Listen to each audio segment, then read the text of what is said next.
Bom dia, meus irmãos. Eu quero saudar a todos com a graça e a paz do nosso Senhor Jesus Cristo. Amém? E vamos fazer uma oração antes de começar a leitura do texto? Pai querido, queremos te agradecer por mais um dia. Obrigado por tua graça maravilhosa. Obrigado pela alegria e oportunidade que temos de estar diante da tua palavra. Que o Senhor possa nos iluminar, nos dando entendimento, e o Senhor também possa nos dar o poder para viver essas verdades contidas nesse texto. Nós te agradecemos e te louvamos em nome de Jesus Cristo. Amém. Abra sua Bíblia no Evangelho segundo Marcos, capítulo 3, versículo 31 ao 35. Marcos 3, 31 ao 35, e acompanha comigo a leitura da palavra de Deus que diz o seguinte: Nisto chegaram sua mãe e seus irmãos, e tendo ficado do lado de fora, mandaram chamá-lo.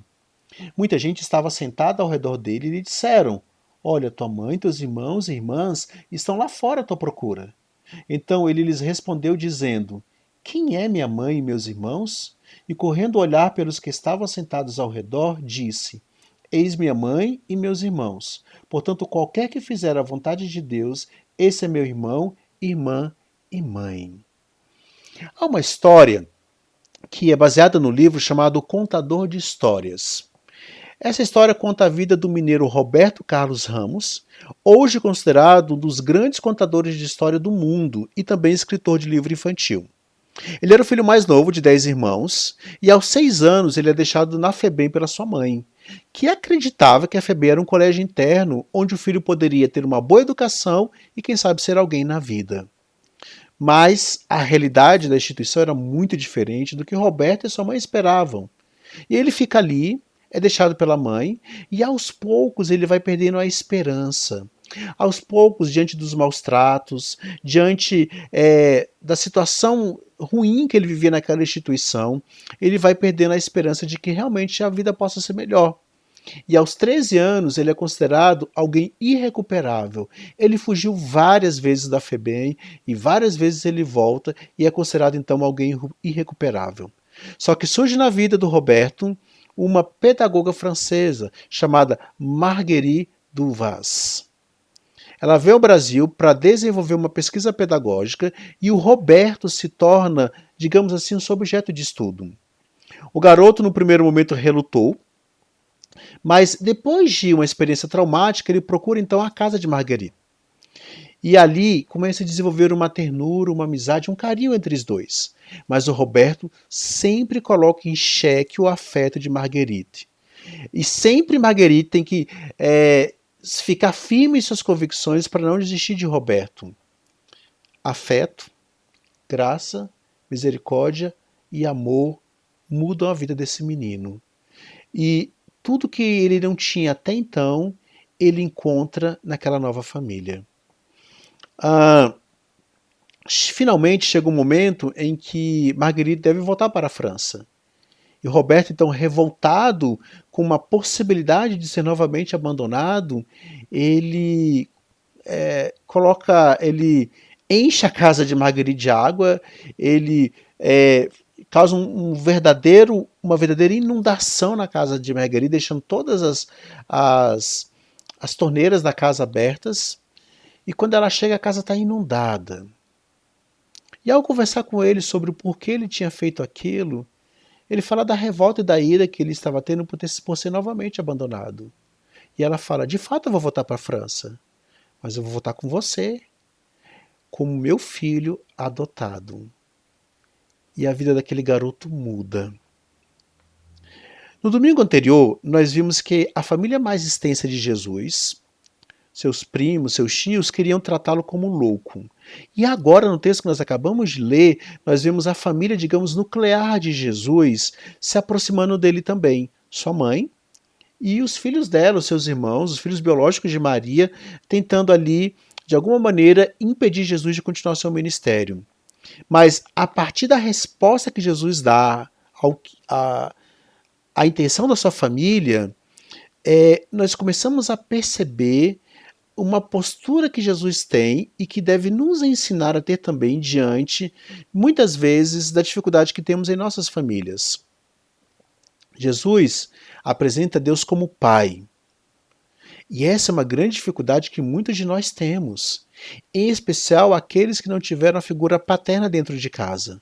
No entanto, mesmo sem ter essa figura, é perfeitamente possível conhecermos a Deus como Pai. E a grande questão é não interpretarmos Deus a partir da nossa experiência, mas interpretar a nossa experiência a partir da nossa relação com Deus. E, meus queridos, esse é o grande problema que muitas vezes nós temos. Muitas vezes nós temos como determinante a relação ou não relação que tivemos com as nossas famílias. E aquilo que nos controla, aquilo que determina a forma como vivemos, se torna o nosso ídolo. E mesmo muitas vezes é essa relação de idolatria que nós temos com a nossa família de origem. Então, a primeira questão que eu quero colocar para você é: não se desespere. Se você não teve um pai, ou se você teve um pai ausente, ou se você teve uma relação opressora ou distante com seu pai ou com sua mãe, em Cristo Jesus você pode ser um bom pai e uma boa mãe.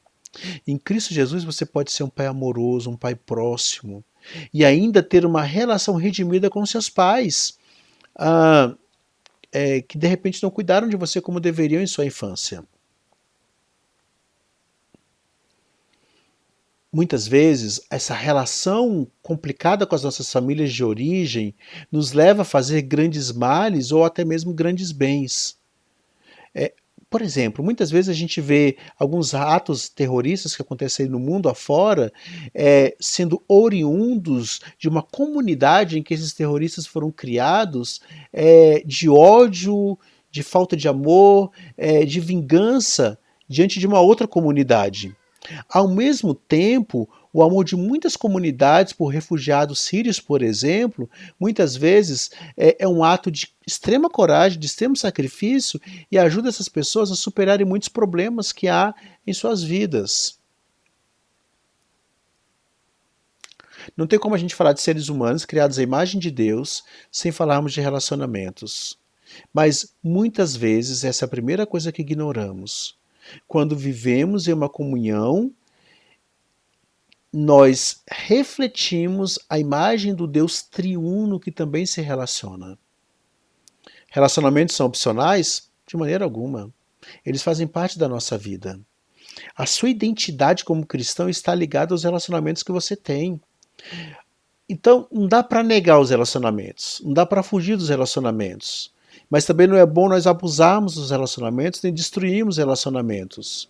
Nós devemos refletir nos relacionamentos aquilo que o Pai reflete dentro dele, na relação trinitária, em seu próprio relacionamento e na relação que ele tem conosco. Todas as vezes que você evita alguém, todas as vezes que você se irrita com seus filhos, todas as vezes que você se isola de alguém, em vez de encarar a dificuldade, todas as vezes que você é intolerante, você nega a sua humanidade. Quando você insulta alguém, quando você fere alguém, você está indo contra aquilo que Deus criou e imprimiu nessas pessoas a sua própria imagem. Ou seja, no final de contas, você está insultando o próprio Deus. Deixa eu te dar um exemplo.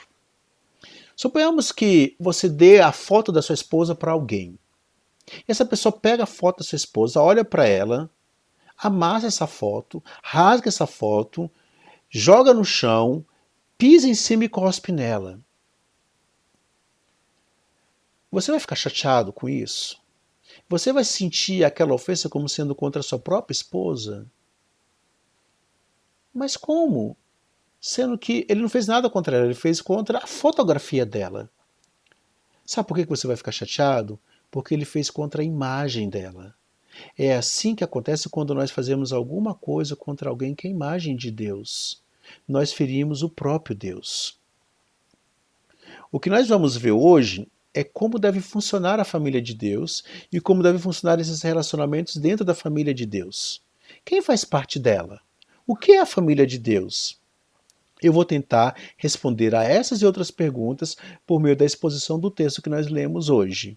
E eu vou fazer isso por meio de alguns tópicos, por meio de alguns apontamentos que eu vou fazer dentro do texto. O primeiro deles é que a encarnação de Cristo nos prova o valor da família. A encarnação de Cristo nos prova o valor da família.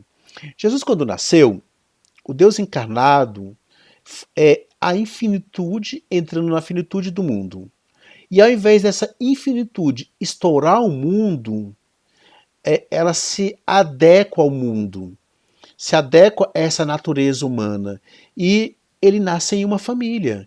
Jesus vem ao mundo como um bebê, em uma família como a minha e como a sua. Jesus aprendeu a comer, a engatear, a sentar, a andar, a falar. Ele nasceu em uma família como todas as crianças nascem. E isso nos mostra que a estrutura eleita por Deus para cuidar do seu filho aqui na terra foi a família. Então, Jesus tinha uma família na qual ele nasceu. Quando Deus cria a humanidade, ele cria uma unidade que se expressa por meio da família. Adão e Eva eram uma família com um mandato específico de expandir essa família, de crescer e multiplicar. Só que tem um problema, chamado pecado. E devido ao pecado dessa primeira família, todas as demais famílias que viriam a partir dela foram atingidas. E a direção dessas famílias muda. Elas, a partir de então, não visam mais a glória de Deus, mas a sua própria glória. Mas a estrutura é mantida. E o mundo continua e sempre continuará sendo estruturado por meio de famílias. José e Maria, os pais de Jesus, foram um casal escolhido por Deus. Eram pessoas simples do povo, mas viviam de acordo com a vontade de Deus. Contudo, como que era a vida diária? Como que era a rotina desse pessoal? Como era o cotidiano dessa família? Embora muitas vezes nós imaginemos que algo extraordinário acontecesse, na verdade o estilo de vida dessa família era comum, igual a todas as famílias da época. Lucas 2,7 nos mostra que Jesus foi o primogênito da casa de Maria e José. Marcos capítulo 6, versículo 3 e vários outros textos nos mostram que Tiago, José, Judas, Simão e pelo menos outras duas mulheres eram irmãos de Jesus. E outros textos vão falar que Jesus tinha outros irmãos. Os discípulos Tiago e Judas, por exemplo, eram irmãos de Jesus. Dá uma olhadinha em Judas 1:1 para você se certificar disso. Jesus teve uma família comum, humanamente falando. Após esperar o nascimento de Jesus, José e Maria tiveram uma vida normal de marido e mulher, de homem e mulher, e tiveram outros filhos. Tiveram uma vida doméstica como todas as demais famílias. Mesmo sendo de uma família de sobrenome nobre, eles eram pobres financeiramente falando. Isso está em Lucas 2,24. Mas Deus supriu as necessidades financeiras dessa família. Então, vejamos um pouquinho sobre essa família terrena de Jesus. Quais foram os lugares em que eles moraram? Eles moraram em Belém, onde Jesus nasceu. Isso está em Lucas 2, 13 a 15. Depois eles foram para o Egito, onde Jesus passou parte da sua infância. Isso está em Mateus 2, 13 a 15. Depois foram para Nazaré, onde Jesus viveu a sua juventude. Isso está em Mateus 2, 19 a 23. E depois eles foram para Cafarnaum, quando Jesus já era adulto. Isso está em Mateus 4, 12 a 17. E Jesus teve um ministério itinerante. Marcos 1, 38 e 39 nos mostra que Jesus caminhou pelas regiões da Judéia, Galiléia, Samaria e algumas cidades romanas, como Tiro, Sidom e Decápolis, a região de Decápolis. Isso está em Marcos 7, 31. Os lugares onde Jesus morou foram estratégicos para sua formação. E em Belém, ele cumpriu a profecia de nascer na cidade de Davi, que está lá em Miqueias 5:2. No Egito, ele aprendeu sobre o sofrimento do seu povo, quando eles viveram no Egito como escravo. Em Nazaré, ele se desenvolveu emocional e profissionalmente. E já em Cafarnaum, foi o seu ponto de apoio para o seu ministério, onde ele deixou uma moradia fixa, enquanto ele circulava para as demais regiões e em alguns momentos ele voltava para Cafarnaum. Era meio que uma base onde Jesus respirava para poder continuar sua missão. Na sua formação, Jesus provavelmente teve acesso aos estudos. Talvez ele tenha sido ensinado a ler e escrever pelos próprios pais em casa, porque Lucas 4, 16 e 17 nos mostra que eles sabiam ler. E João 8:8 também. Ele falava aramaico, que era a língua coloquial do povo. Ele utilizava algumas palavras no grego, que era a língua comercial.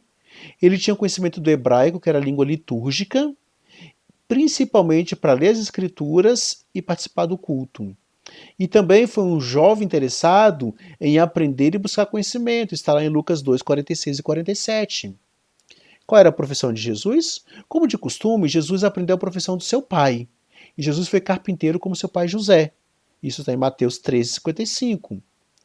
Provavelmente eles faziam arados, jugos, móveis, vigas para telhados de casas, peças comuns de madeira da época. Quando Jesus se dedicou integralmente ao ministério da pregação, algumas mulheres ajudavam com recursos para o seu sustento. Isso está em Lucas 8, 2 e 3. E a vida social de Jesus?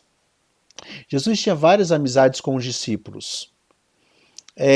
Tinha amizade com Simão, com Lázaro, com Maria, com Marta. Era conhecido e chamado de Rabi, que significa mestre, que era um título de respeito entre pessoas influentes e líderes do povo. Isso mostra que Jesus tinha um comportamento de liderança onde quer que ele estivesse. A vida pessoal de Jesus foi ao mesmo tempo comum, mas impressionante.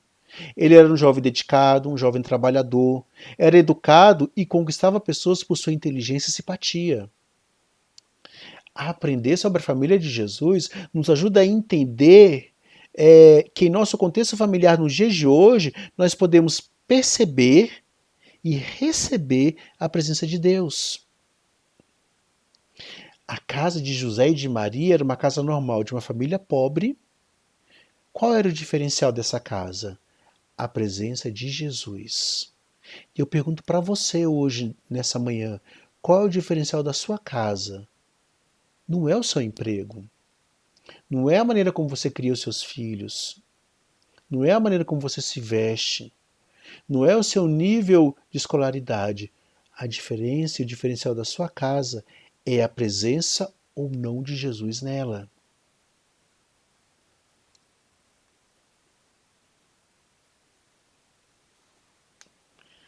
No domingo passado, nós vimos que dois grupos tentaram impedir Jesus de continuar o seu ministério.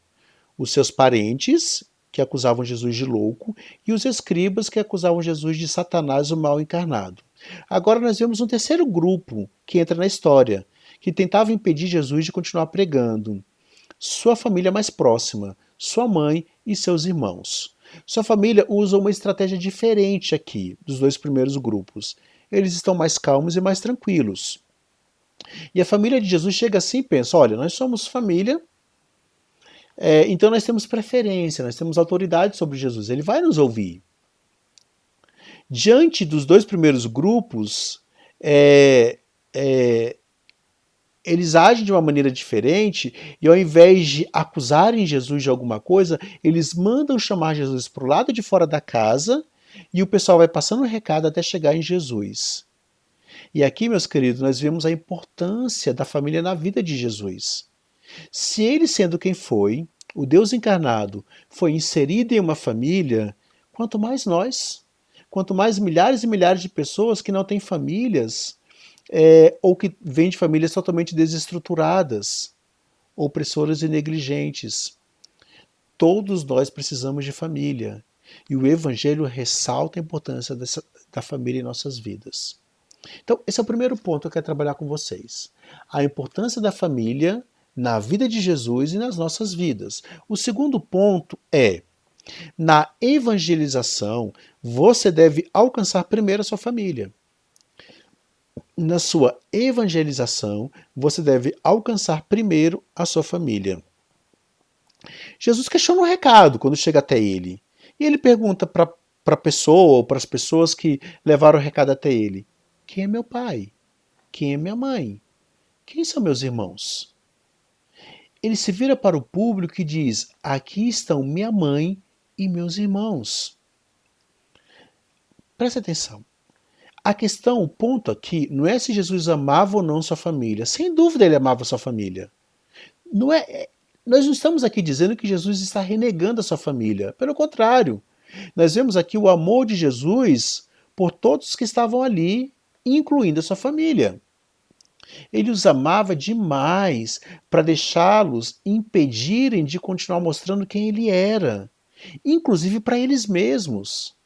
Ele os amava demais para que ele permitisse que eles impedissem dele mostrar para sua própria família que ele era o Redentor, o Deus encarnado, o Messias.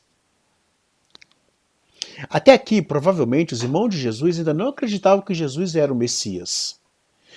Como os demais parentes, talvez eles achassem que Jesus era louco. E é por amor a eles também que Jesus continua sua obra, continua pregando o evangelho, não deixando-os impedi-lo. Lembra-se das bodas de Canaã? Quando Maria leva a Jesus uma problemática da falta de vinho, e ele diz: mulher, o que eu tenho contigo? Não foi uma atitude ríspida de Jesus, mas apenas uma forma de mostrar para ela que, embora ela o tenha criado, ela não tinha mais autoridade sobre ele.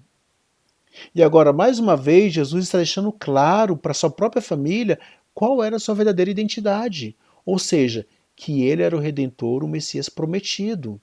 E essa é uma atitude de amor, meus queridos. Pois a maior tragédia para a família de Jesus seria que ele morresse sem eles saberem quem Jesus era. Não se engane. A influência dos pais sobre os filhos é poderosíssima. E eu te pergunto, você tem procurado evangelizar sua família? Você tem evangelizado os seus filhos, a sua esposa, o seu cônjuge, o seu marido? Então, você tem deixado bem claro para eles quem é Jesus? Eles estão crescendo no contexto de uma família da fé e a fé dessa família faz parte da vida deles? Eles crescem no contexto que eles entendem que o domingo é o dia do Senhor e é um dia diferente dos demais dias. Que esse momento é um momento de adoração, de exposição, de comunhão com a família da fé e de estar diante da poderosa palavra de Deus para serem instruídos e orientados pelo próprio Deus. Presta atenção, os irmãos de Jesus depois são convertidos. A mãe de Jesus depois é convertida. Por quê? Porque ele mostrou para eles que ele era o Messias. Ele evangelizou a sua família, ele não desistiu da sua família. Eu te pergunto, você tem feito o mesmo? E o nosso terceiro e último ponto trata do seguinte: a nossa verdadeira e grande família é a família de Deus. A nossa verdadeira e grande família é a família de Deus. A verdadeira família de Jesus é formada por todos aqueles que fazem a vontade de Deus. Não é isso que ele fala no texto? Os verdadeiros filhos de Deus são aqueles que ouvem a palavra de Deus e praticam a palavra de Deus. Mas tem um detalhe. Esses só vão conseguir fazer isso se nascerem de novo.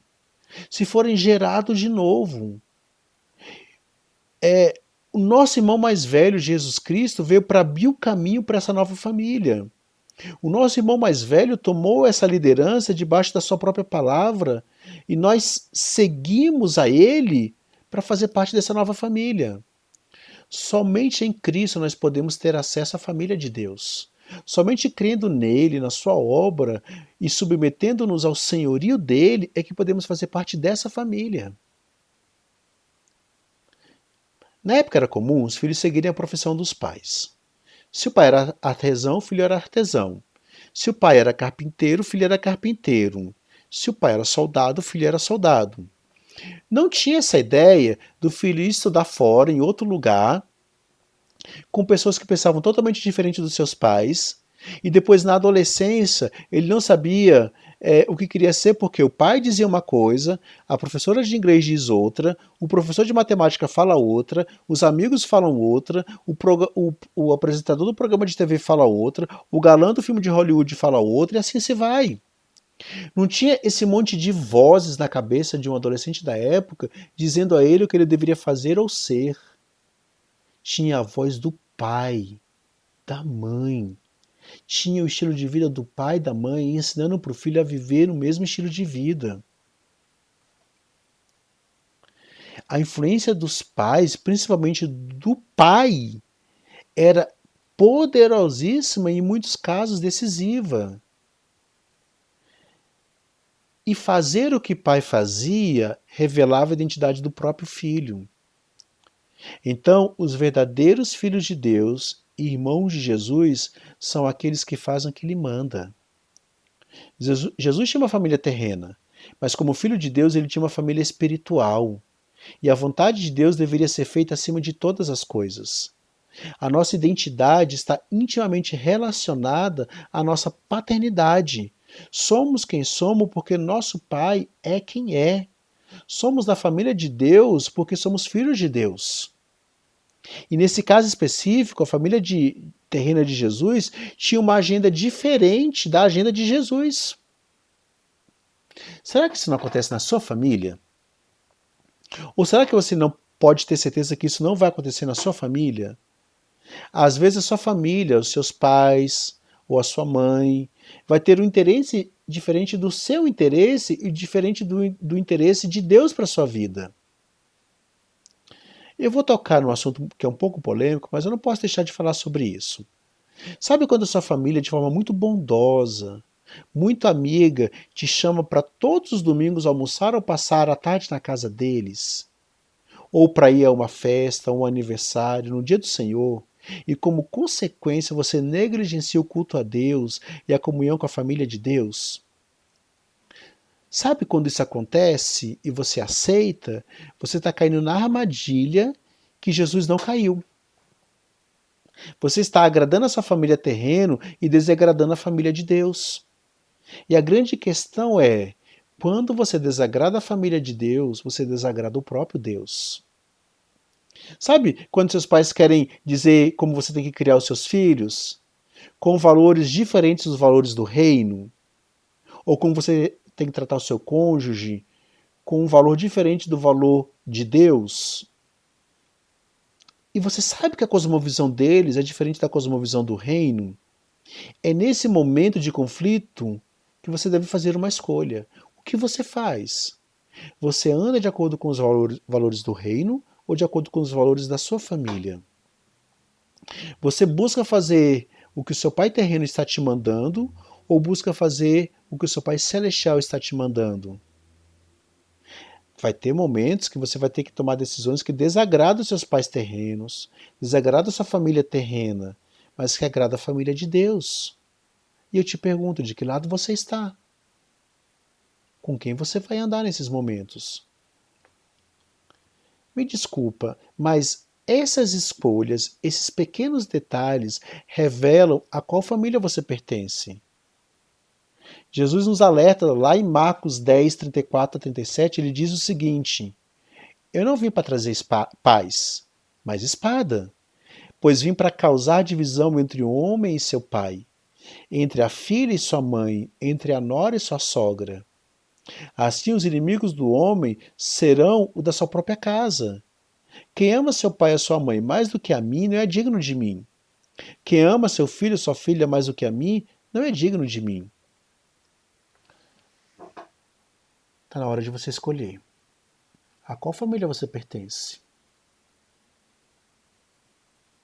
Qual família molda a sua identidade? Não tenha medo de ser impopular diante da sua família terrena. Tenha medo de ser impopular diante da sua família celestial. Eu acho engraçado que muitas vezes a gente vê em alguns carros católicos alguns adesivos, né? Que diz assim, peça à mãe que o filho atende. O propósito dessa frase é dizer que Maria está mais próxima de Jesus e, portanto, ela é uma intercessora melhor diante dele do que outros. O que Jesus está deixando claro aqui nesse texto é que nem santos ou santas estão mais próximos dele do que a sua família, do que aqueles que fazem a vontade de Deus. Jesus ama, sim, Maria e seus irmãos, tanto quanto ama você, que é da família dele. Não tem bilhete VIP para falar com Jesus.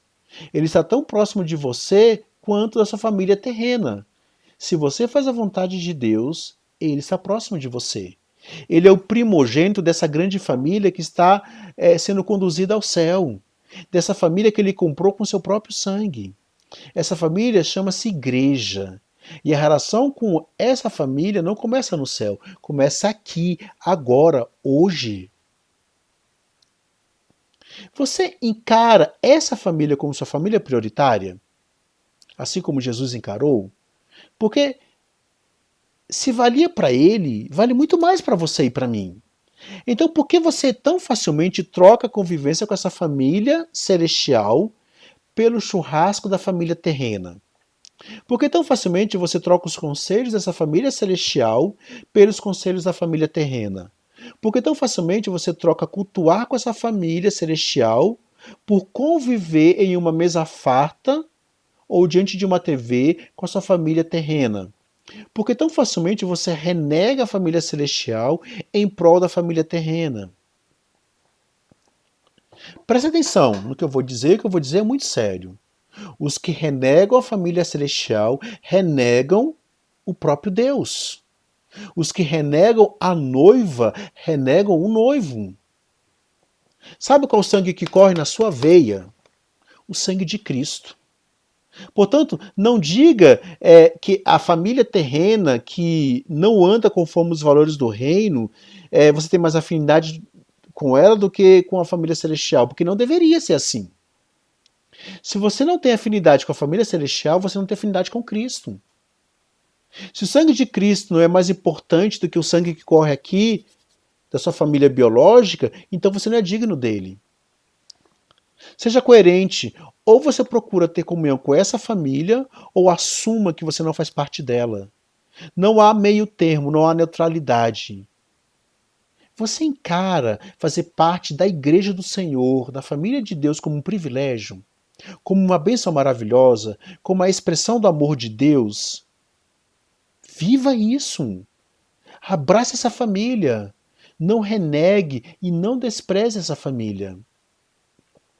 Na véspera da crucificação, Jesus deu aos seus discípulos uma instrução final. Um novo mandamento que ele disse: um novo mandamento vos dou, que vos amei uns aos outros. Nisto conhecerão todos que sois meus discípulos, se tiverdes amor uns aos outros. Os discípulos de Cristo devem se amar mutuamente.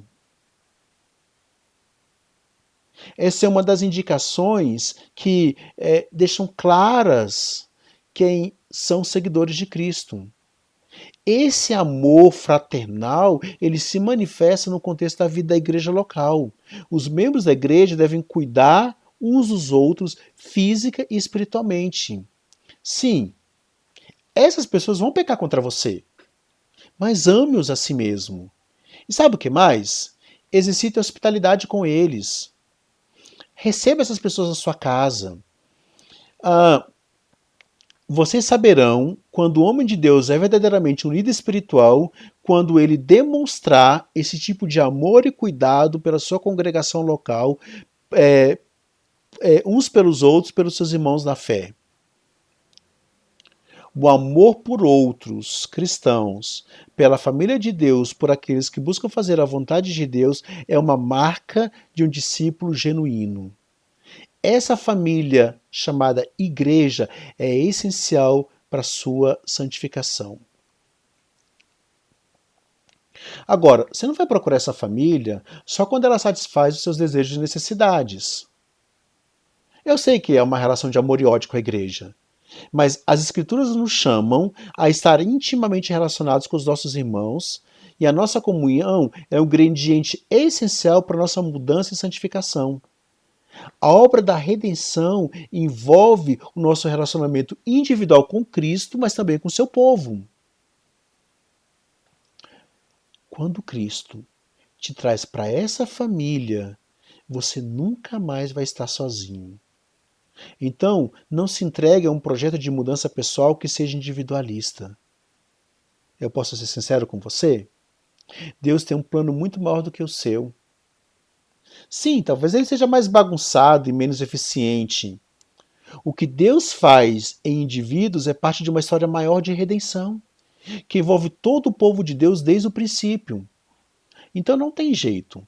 Quando você confia em Cristo, você é acolhido imediatamente na comunhão com a família de Deus, chamada igreja. Muitas vezes, a bênção dessa adoção é vista apenas por lentes individuais. Ah, eu sou filho de Deus. Claro, isso é verdade, mas a adoção vai além disso, porque você é adotado para fazer parte de uma família. A bênção da adoção tem um aspecto individual, mas também tem um aspecto comunitário. E o que Deus está procurando produzir em seu povo, ele deseja que seja um povo que procure uns aos outros na comunidade. Ele retirou todas as barreiras que nos separam, para que a gente tenha esperança, para que a gente adore e sirva em conjunto. Isso é importante para nós, mas também é para ele.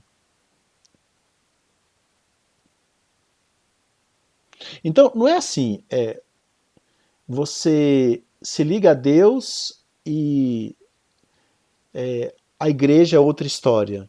Não, quando você se liga a Deus, você se liga à igreja. Não dá para separar uma coisa da outra. Agora, que tipo de perspectiva causa em você essa separação, esse afastamento da igreja? Eu quero te dar alguns exemplos, talvez você se encaixe em alguns deles. Às vezes você se separa da igreja por causa da sua rotina, da correria, da vida diária. Às vezes você tem amizades na igreja que são só baseadas na atividade ou diversão. Às vezes você quer fugir de relacionamentos porque já sofreu no passado com outros relacionamentos. Às vezes seu compromisso é apenas formal com a igreja, sem ligação com as pessoas. Às vezes você tem relacionamentos egocêntricos com as pessoas do tipo, satisfaça as minhas necessidades. Às vezes você tem aquela abordagem meio indiferente e fala assim, o importante é estar bem com Deus. Ou às vezes você tem uma visão de que a teologia substitui relacionamentos. E conhecer Deus, estudar sobre Deus é mais importante do que se relacionar com as pessoas.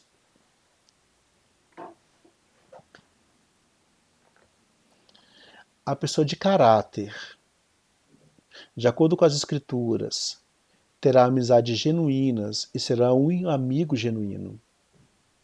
Quando somos adotados na família de Deus, temos muitos irmãos e irmãos para amar. Então, crie um tempo para esses relacionamentos, mas seja realista. Relacionamentos íntimos facilitarão que você peque contra alguém ou que você veja o pecado dessa pessoa. Haverá oportunidades que você terá de servir esse alguém, mesmo que você sinta que não possui os recursos necessários. Haverá ocasiões que você tem que deixar as pessoas te servirem. Viver como família de Deus nos impulsiona a morrer para nós mesmos. Deus te colocou nessa família para te mudar à imagem de Cristo. Você vai entender o amor de Cristo mais completamente quando você olhar para Ele junto com outros irmãos ao seu lado. A família de Deus não vai apenas te ajudar a ver algo como o amor de Deus, mas também a fazer algo como obedecer a Deus. Amar a Deus e obedecer a Deus são igualmente importantes e devem caminhar juntos. E a família de Deus, ela vai ser o ambiente, o contexto onde você vai desenvolver tudo isso. Onde você vai poder arregaçar as mangas junto com outros irmãos da fé e buscar a santificação. Porque sem santidade, ninguém verá a Deus. Pensa nisso. O texto que vimos hoje nos mostra a importância da família. E não é qualquer família, não é só família terrena, é a família de Deus, a família da fé. Que Deus os abençoe, que Deus os proteja, que Deus os guarde.